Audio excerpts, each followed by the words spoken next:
이 시간 우리 함께 말씀 나누겠습니다. 오늘 금요성서전과 19번째입니다. 하나님의 계획, 예수 그리스도의 순종이라는 제목으로 말씀을 같이 나누겠습니다. 사순절 5번째 금요일입니다. 사순절이 이제 6주가 돼 있죠.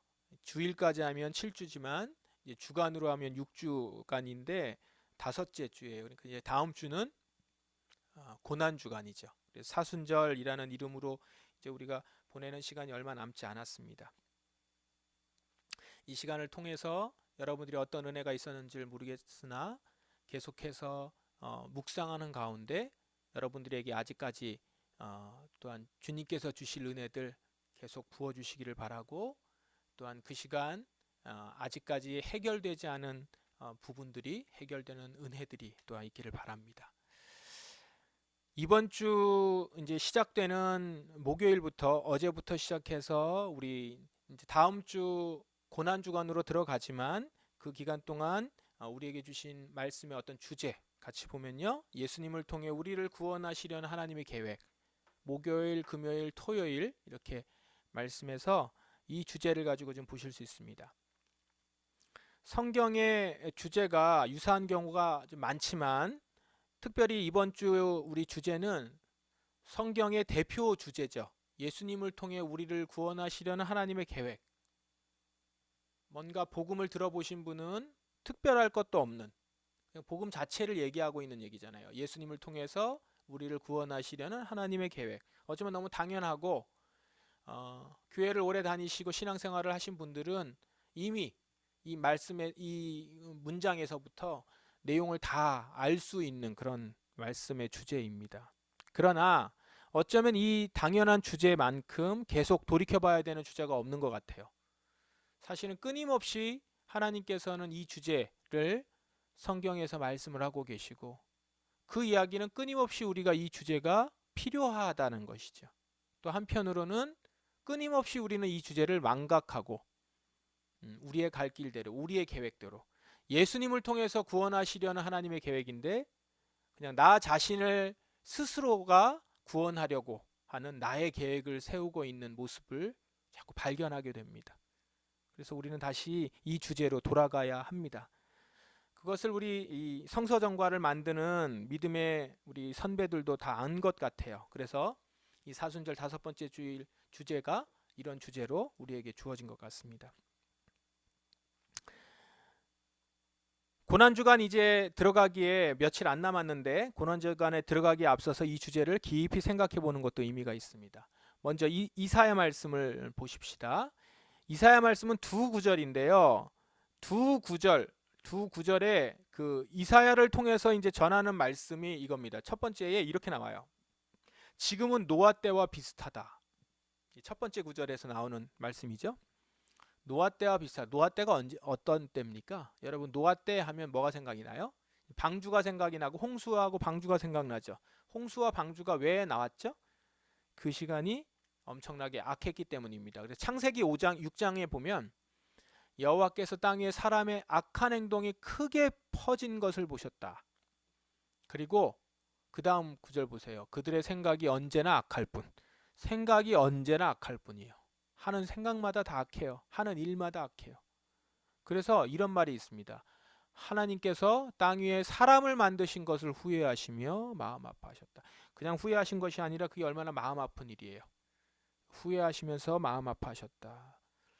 이 구절을 제가 자주 봤는데 오늘 보면서 좀 특별하게 느껴졌어요. 만드신 것을 후회하시면서 마음 아파하시는 하나님, 얼마나 고통스러우셨을까. 사람의 생각이 언제나 악할 뿐이래요.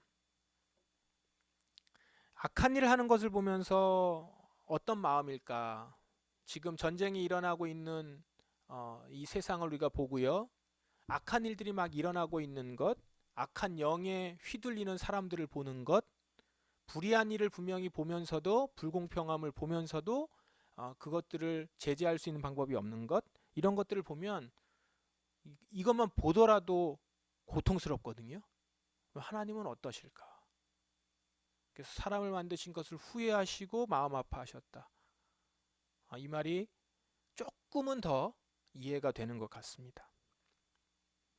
모든 행동, 생각하는 모든 것이 악할 뿐이다. 치가 떨리죠. 특별히 여러분들 중에 그런 일을 당하지 않았었기를 바라지만 혹시 그런 악한 일들에 혹시 당한 일이 있거나 그런 일들을 경험했을 때는 생각하고 싶지도 않잖아요. 그래서 트라우마가 생긴다고 하죠. 우리가 트라우마라는 말을 너무 자주 쓰는데 사실 웬만한 사람은 트라우마가 좀 없어요. 근데 이제 진짜 트라우마는 정말 악한 행동들을 경험했을 때 그걸로 인해서 모든 이 몸이 멈추고 그다음에 아무것도 할 수 없는 상황 가운데 빠지고 막 이렇게 된단 말이에요. 이게 악한 일들 때문에 생기는 일들이죠. 지금 이사야에게 말씀하시는 그 시대가 노아 때 비슷하다는 거예요. 이사야에게. 그리고 사실 이것은 노아 때와 비슷한 것이 이사야 때만이 아니라 이제 신약 성경에서 말하고 있는 그 시대도 그렇고 오늘날도 그렇고 계속 그런 시대가 이제 반복적으로 나타났죠. 근데 이 노아 때와 비슷하다라고 하는데 하나님이 뜻밖의 약속을 하십니다.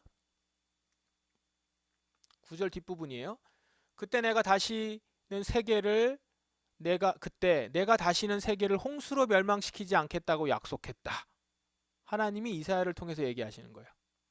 그리고 이제 내가 또 약속한다. 내가 다시는 너에게 노하거나 너를 심판하지 않겠다. 노아의 때를 생각하면은 악한 것이 생각이 나는데 하나님은 그게 생각이 안 나고 홍수로 멸망시켰던 것이 생각이 나는 것 같아요. 그러니까 하나님 입장에서는 혼을 내고 심판을 했던 것이 생각이 났던 것 같죠. 말씀하실 때. 그래서 그러면서 약속을 기억하세요. 약속을 전하세요. 홍수로 멸망시키지 않겠다고 약속했다. 내가 이것을 약속한다. 너에게 그것으로 심판하지 않겠다. 노하거나 너를 심판하지 않겠다. 하나님이 노아와 약속하신 그 옛날의 약속을 기억하시면서 약속대로 원칙대로 이스라엘에게 대하시겠다는 겁니다. 물론 이스라엘은 지금 약속을 하나도 지키고 있지 않아요. 이스라엘 자체는. 그래서 노아 때처럼 악한 생각만 하고 있고 망해도 그런 모습입니다. 그런데 하나님은 그들을 보면서 어쩌면 다짐같이 하시는 얘기 같아요. 다짐. 나는 너를 그때처럼 홍수로 심판하지 않겠다. 내가 약속한 걸 난 지킬 거야. 라고 하시는 것 같아요. 이 말씀을 보니까. 하나님은 노아와 약속할 때 이미 구원의 계획을 보여주셨어요. 여기 보시면 이게 노아 때 약속을 보여주시는 거잖아요. 그리고 그 계획은 사실은 노아와 약속하기 훨씬 이전부터 계획되어 있었던 약속이었어요. 우리는 말씀을 통해서 말씀을 전체적으로 보면 이걸 깨닫게 되잖아요. 하나님께서 구원하시겠다고 하는 약속이 창조 때부터 이미 세워졌구나 라는 것이죠. 그리고 그 약속을 하나님은 지금 신실하게 지키고 계시는 거예요.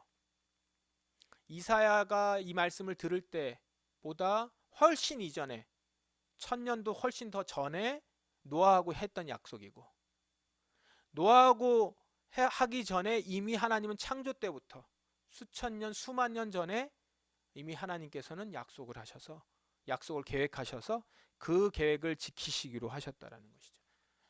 그 우리가 시간으로 따지면 그 시간과 그 크기를 우리가 어떻게 가늠하겠습니까? 그런데 하나님은 그 약속을 좀 지키고 계신다라는 말을 우리에게 하고 계시죠. 그 약속을 하나님은 신실한 당신의 의지로 지키고 계세요. 이것이 오늘 우리에게 지금 전해진 복음의 소식입니다. 이게 복음이라는 거예요. 그래서 우리가 심지어 죄의 형벌을 받듯이 지금 고통을 당하고 있어도 그거는 하나님이 우리를 심판하시거나 버리심이 아닌 것을 우리는 믿는 거예요. 왜냐하면 지금 하나님께서 이사야에게 하신 약속을 지키시듯이 지금도 우리에게 지키고 계신다는 것이죠. 그러면서 여기 10절 한번 보세요. 하나님이 약속을 얼마나 강하게 전하고 싶으신지 말씀을 한번 보십시오. 산들이 사라지고 언덕들이 옮겨진다 하더라도 지금이야 기계가 있으니까 그런 것들이 좀 가능할지 몰라도 이전에는 산들을 함부로 누가 어떻게 손으로 할 수 없을 때니까 이건 안 움직인다는 거예요.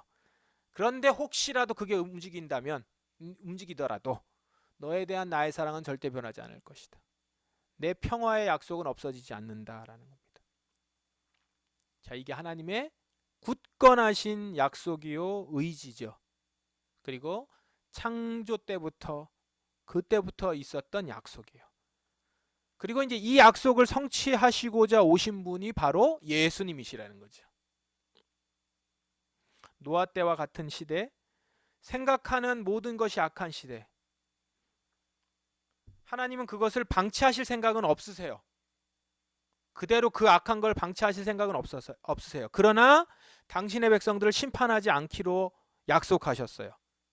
악한 백성이고 악하지만 심판하지 않기로, 악함을 심판해야 하지만 당신의 백성을 구원하시기로. 그러니 이 가운데서 해야 될 일은 뭘까요? 그 가운데서 할 일을 할 분이 계셔야 되는 거죠. 그게 바로 성자 하나님 예수, 그가 이 땅에 이제 온 것입니다. 히브리서 본문은 이 일을 하려고 오신 예수님의 관점을, 오신 분을 예수님의 관점에서 서술해요. 보시면 하나님은 모든 것을 창조한 분이시고 그분의 영광을 위해 모든 것을 돌보세요. 이게 하나님의 계획이 이제 들어가 있는 거잖아요. 하나님께서는 많은 믿음의 자녀들이 그분의 영광을 함께 누리게 되기를 바라셨습니다. 그래서 사람들을 구원하기 위해 고난을 통해서 예수님을 완전한 구원자가 되게 하신 것이다라는 거죠. 다시 조금 설명하면 하나님은 창조 때 그 모습으로 영광 가운데 우리가 거할 수 있도록 계획하셨어요. 그러기 위해서는 이 악함 가운데서 구원하시고자 예수님이 구원자가 되셔야 됐었던 것이죠. 그런데 그 구원자는 구원하는 행동이, 그게 어떤 주로 하는 행동이 구원하는 행동이 아니라, 보시면 여기 뭐라고 나오냐면 고난을 받는 것이 주로 하는 행동이에요. 구원하러 오셔서 구원하시기 위해서 뭘 해요? 고난을 통해서 고난을 받는다는 것이죠. 그러니까 우리는 구원자라고 하면 우리를 그 악 가운데서, 죄악 가운데서 이렇게 확 건져가지고 살려주는 걸 생각하는데, 예수님이 오셔서 하신 일은 뭐냐면 구원하시기 위해서 악함 가운데로 오셔서 그 악을 가지고 죽으셨다라는 거예요. 이게 그분의 구원하시기 위해서 첫 번째로 하신 일이라는 것이죠. 예수님이 오셔서 하신 게 뭐예요? 처음부터 하나님 계획 안에 우리가 사는 자들이라고 그것을 믿고 그리고 그 계획을 이루시기 위해서 예수님이 이 땅에 오셔서 그걸 성취하러 오신 분이시라는 거예요. 그런데 여기서 그렇기 때문에 예수님이 이 계획을 하러 오셔서 보여주신 모습이 또 하나가 있습니다. 11절인데 이게 두 개가 어떻게 연결이 되는가 잘 보시면 이런 거죠. 사람들을 거룩하게 하신 예수님과 거룩하게 한 사람들은 모두 한 가족입니다. 그렇기 때문에 그분은 그들을 한 형제라고 부르는 것을 부끄러워하지 않으셨습니다. 이 얘기가 왜 여기에 나왔는가? 이게 하나님의 계획 가운데 있다는 걸 보여주는 거예요. 처음부터 하나님의 계획 안에서 예수님은 당신께서 하나님의 계획을 알고 계세요. 하나님의 계획이 뭐예요? 우리를 원래 악함 가운데서 구원하셔서 당신의 창조의 사람으로 영광 가운데 살도록 함께 살아가도록 만든 사람이라는 그 계획대로 이루시기 위해서, 지금 악 가운데 빠져 있지만 그들을 구원하실 것이니까 그거를 알고 오신 예수님은 이 땅에 오셔서 뭐라고 하셨어요? 이미 구원하신 것처럼 한 가족이라 형제라고 부르는 걸 부끄러워하지 않으셨다라는 거예요. 예수님과 형제될 자격이 없지만 예수님이 오신 목적이 우리를 다시 그 자리로 회복시키려고 하시는 것이니까, 거룩하게 될 거니까, 이제 한 가족이 될 것이니까 그렇게 될 것을 믿고 형제라고 부른 겁니다. 본인이 그것을 이루시겠다라고 하는, 여기에 또 예수님의 의지가 담겨 있는 거죠. 하나님의 계획하셔서 약속하셨고 그 약속한 것을 이루시려고 순종하러 오신 예수님.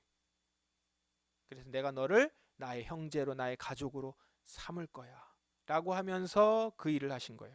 그러기 위해서 예수님이 하신 구체적인 일이 뭐예요? 그들과 같은 모습으로 사람들이 겪는 것과 똑같은 것을 겪으셔서, 아까 말씀드렸죠? 죽었어요. 죽으신 거예요. 구원하시려고 살리신 게 아니고 죽으셨어요. 우리를 하시려고 이 땅에 오셔서 우리를 살리셨다는 말이 아니에요. 우리를 구원하시기 위해서 당신이 죽으셨다라는 거예요. 이게 완전히 다른 모습이죠. 우리의 생각을 조금 순서적으로 잘 해보셔야 되는 거죠. 예수님께서 이 땅에 오셔서 구원하시기 위해서 먼저 하신 것이 어떤 것인가? 예수님이 살과 피를 가진 사람의 모습으로 그들이 겪는 것과 똑같은 것을 겪으셨대요. 죽음의 권세를 가진 마귀, 죽음의 권세를 가진 마귀를 멸망시키기 위해서 마귀를 죽인 게 아니고요. 죽음의 권세를 가진 마귀를 멸망시키기 위해서 본인이 죽으셨어요. 왜요? 그 권세를 우리에게 부릴 수 없도록 자신이 죽으신 거예요. 죽음의 권세를 우리에게 부리실 수 없도록, 부릴 수 없도록 마귀가. 그래서 그 죽음의 권세를 가지고 있는 마귀가 그 일을 우리에게 못하도록 자신이 그들을 우리의 모든 죄와 죽음의 권세를 뻗칠 수 있을 만한 그 이유들을 다 가지고 자신이 죽으셨다는 것이죠. 자기가 그 죽음의 권세 아래에서 죽은 거죠.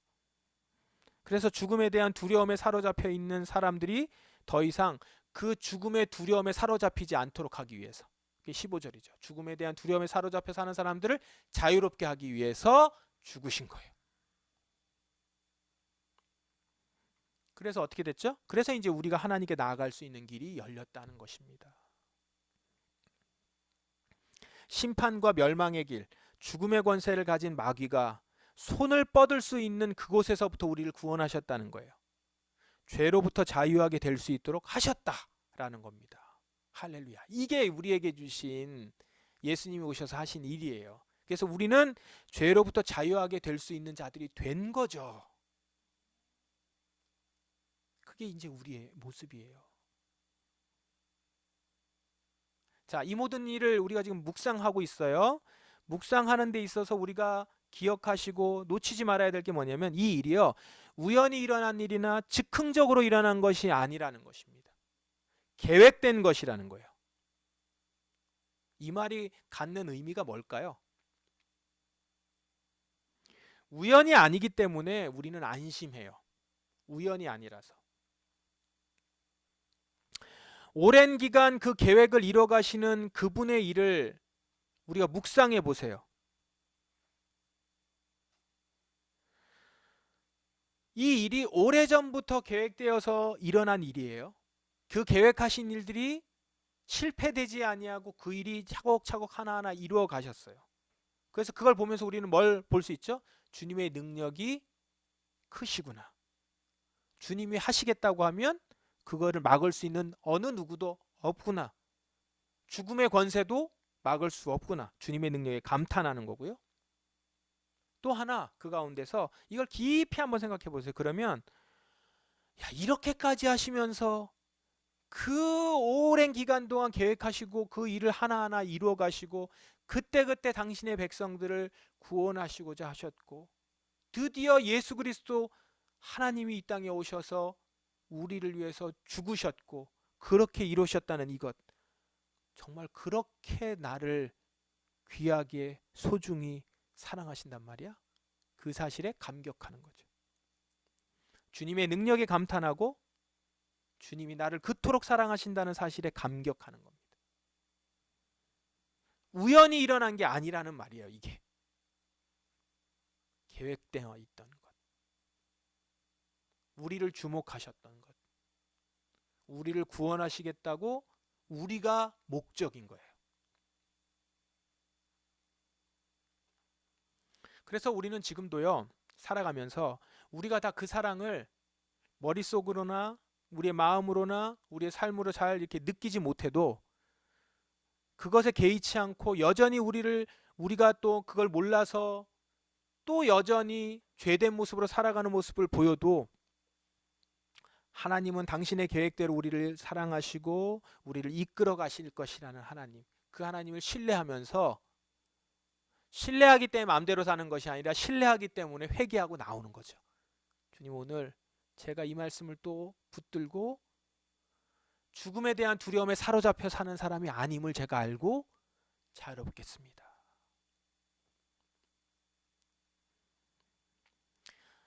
우리 성도들 중에 지금 아프신 분들 좀 많이 있는데, 아프면 항상 뭐가 생각이 나죠? 이 본질적인 게 생각난단 말이에요. 아, 이렇게 하다가 혹시 내 몸이 상하여지고 뭔가 큰일이 생기는 거 아닌가, 이런 생각들도 하게 돼요. 뭐 저도 해봤고. 그리고 굉장히 약해지면서 여러 가지 생각들이 든단 말이에요. 예. 그런 가운데서 그게 다 왜 그러면서 어떤 걱정들이 왜 생기죠? 죽음에 대한 두려움이에요. 궁극적으로는. 그 안에 있기 때문에 우리를 절망으로 빠뜨리고 우리를 그렇게 낙심하게 만들고 무의미하게 만들고 이렇게 만들어 버리죠. 그 가운데서 죽음에 대한 두려움에 사로잡혀 사는 사람들을 자유롭게 하기 위해서 사람과 같은 모습으로 죽으셨다라는 거죠, 예수님이.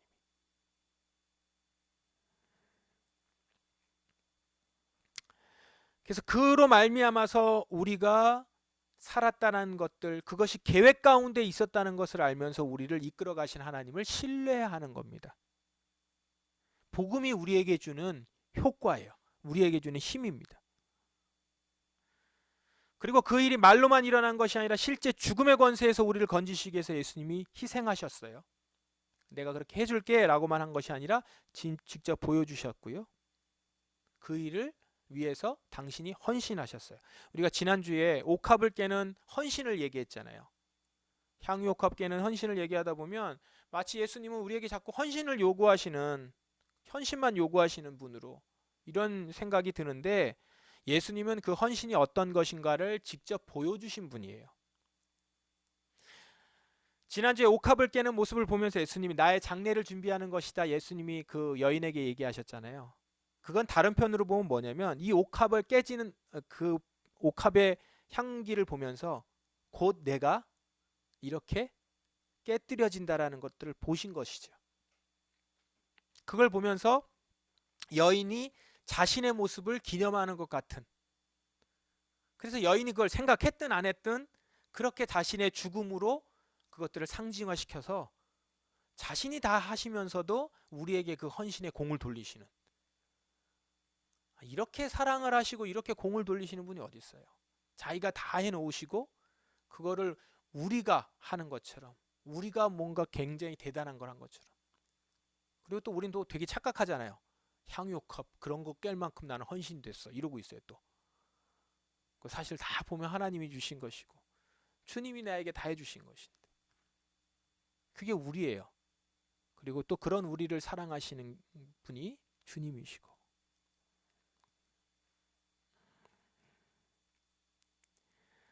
우리의 죄를 대가를 다 치르셨어요.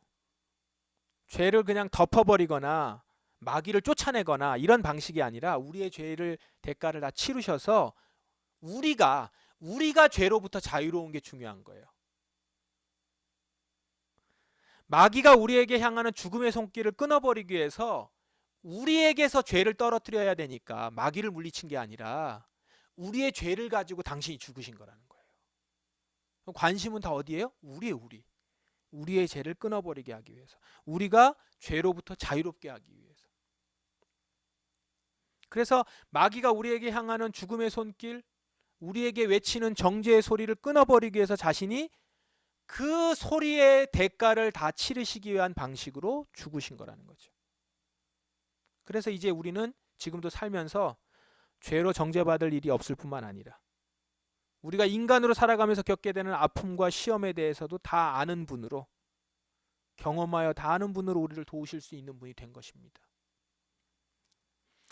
여기서 보세요. 우리를 위해서 사로잡혀서 우리를 위해서 우리와 똑같은 것을 겪으신 분이시기 때문에 이제 우리를 진정으로 또 위로하실 수 있는 분이시잖아요. 그 자체가 얼마나 위로가 됩니까? 위로라는 것은 내 상황을 안다는 것 자체로 위로가 되잖아요. 아픔을 겪었던 사람이, 똑같은 아픔을 겪었던 사람이 위로할 때 그 위로는 그냥 아무것도 겪지 않았던 사람이 하는 위로랑은 차원이 다르듯이 예수님은 우리의 죄로 인하여서 갖게 됐을 수 있는 슬픔과 연약함과 무능함과 그거로 인한 그 수치와 이런 것들을 다 경험을 하셨기 때문에 우리가 그런 것들을 이 세상에서 조금이라도 경험할 때 주님께 날려갈 수 있는 거죠. 주님이 그걸 경험하셨기 때문에 주님께 위로를 얻을 수 있는 겁니다. 그리고 주님은 그걸 정말로 진심으로 우리를 위로해 주실 수 있는 분이죠. 온몸으로 위로해 주실 수 있는 분이라는 거예요. 오늘 여러분 주님께 진정으로 위로를 얻는 분들이 되시길 바라요. 그건요, 정말 주님이 나를 위해서, 나의 죄를 위해서, 나의 지금의 연약함을 위해서, 상처를 위해서 죽으신 분이라는 것이 믿어질 때 그게 위로가 될 거예요. 근데 이것은 그냥 우리가 믿으면 그렇게 되는 게 아니라 그건 사실이잖아요. 그건 진리거든요. 그것을 우리에게 알게 하시려고 주님은 여러 가지 방법으로 우리에게 말씀하고 계시고 오늘도 지금 말씀하고 계시는 겁니다. 오늘 말씀 이게 복음이잖아요. 여러분이 다 알고 있는 말씀이지만 한 번 더 곱씹으며 생각해야 될 말씀이에요. 하나님의 계획 그리고 그 일을 이루시고자 행하시는 예수님. 우리는 그분을 묵상하며 사순절을 지내고 있어요. 그런 위대하시면서도 우리를 사랑하시는 분이고 우리를 아끼시는 분. 죽으면서도 우리를 주목하시는 분. 십자가를 묵상해 보세요. 십자가 위에서 조롱하고 있는 바리새인을 보면서 기도하신 분. 구원해 달라고. 그게 목적이니까. 여전히 모르고 있는 그들을 위해서 중보하시는 예수님. 그렇게 우리는 구원받은 자들이에요. 그렇게 소중한 자들이고 주님이 그렇게 가치 있고 귀하게 여기시는 분들이 여러분들이시라고요. 그래서 여러분 이 구원이 얼마나 값비싼 것인지 귀한 것인지를 오늘 알아서 주님이 내게 주신 사랑과 내게 주신 구원이 세상 어떤 것과 비교할 수 없는 가치임을 아는 우리 포도나무 성도들 되시길 바랍니다. 그러면 이 삶이 얼마나 고귀한지도 알 것이고요. 내게 지금 주어진 삶이 구원받은 자로서의 삶이 얼마나 고귀한지를 알기 때문에 그래서 거기서부터 동기가 되어서 구원받은 자로서 마땅히 가질 삶의 태도를 갖는 것입니다. 내가 이렇게 지금 죽음에 대한 두려움 없이 살아갈 수 있게 되었고 의로움이 뭔지를 알게 되었고 진정한 사랑이 무엇인지 알게 되었고 헌신이 무엇인지를 알게 되었어요. 지식으로만 알 것이 아니라 우리 존재적으로 알게 된 자들로 살아가는 것이 얼마나 고귀해요. 그 귀한 삶을 가지고 이 땅을 살아간단 말이에요. 여전히 불의 가운데 있는 자들, 사랑을 모르는 자들, 헌신을 알지 못하는 자들, 자신만을 위해 살아가는 자들에게 그 귀하고 가치 있는 우리가 알지 못하는 시대부터 우리를 위해 계획하셨던 그 계획을 갖고 있는 자로서 내가 이 세상 가운데 그걸 보이며 살아가는 자가 되는 것이죠. 구원받은 자로서 고귀한 삶을, 구원받은 자로서 이 삶을 이 세상에 있는 어떤 다른 가치와 양보하지 않는 삶을 살게 되는 것입니다. 우리 포도나무 성도들 이 복음 가운데 살길 바랍니다. 이것만 있으면 전부예요. 이것만 있으면 됩니다. 그러면 우리에게 주어진 다른 것들은 복음을 위해서 다 사용할 수 있으며 그 가운데서 우리는 진정한 복을 누리며 감사하며 사랑에 사로잡혀 살아가는 자들이 될 것입니다. 그런 믿음의 성도들로 구원받은 기쁨을 누리는 성도들로 살아가시기를 주의 이름으로 축원합니다. 기도하겠습니다. 우리 이 시간 말씀 기억하시면서 주님 제가 구원받은 자입니다. 하나님의 크신 계획 가운데서 그리고 그 일을 성취하시기 위해 예수님이 순종하신 그 가운데서 그리고 그 일을 위해서 나를 위해서 죽으신 주님 그것을 기억하며 나의 고귀한 삶을 놓치지 않고 살길 원합니다. 이 시간 주님께 고백하며 나아가십시다. 기도하겠습니다.